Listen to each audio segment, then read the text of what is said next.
ito yung punto ko nung last akong pumunta sa kanila. Nakalagay sa batas, nakalagay sa constitution natin. Inquiry in aid of legislation. Hindi siya gumamit ng investigation.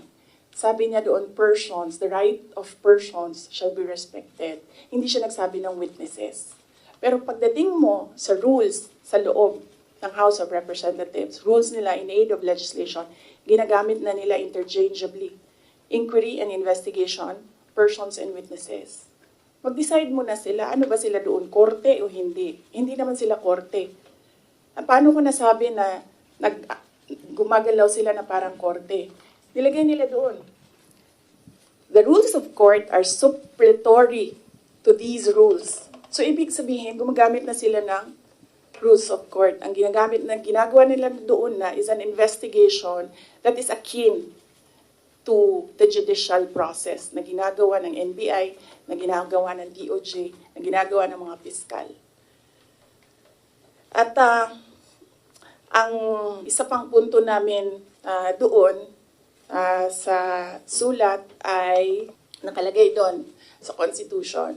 The rights of persons appearing therein or affected thereby shall be respected. Nakalagay doon.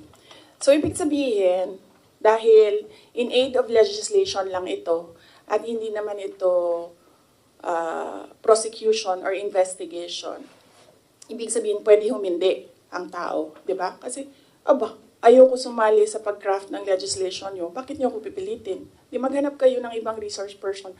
And then, ang huli nun is sub judice. Ang daming questions nila na kaparte ng 3 cases na final sa Supreme Court na dapat hindi pinag-uusapan sa labas ng korte. At yung huli, sinabi namin paulit-ulit, nandun kami sa loob ng Commission on Audit. Nag-participate kami sa audit process. Kahit na yung audit na yan, dumating lang yan pagkatapos nila na mag-usap ng Makabayan Block at ni Speaker Romualdez na atakihin ang confidential funds. So masagot pa rin kami kahit alam namin kung ano ang motibo sa audit.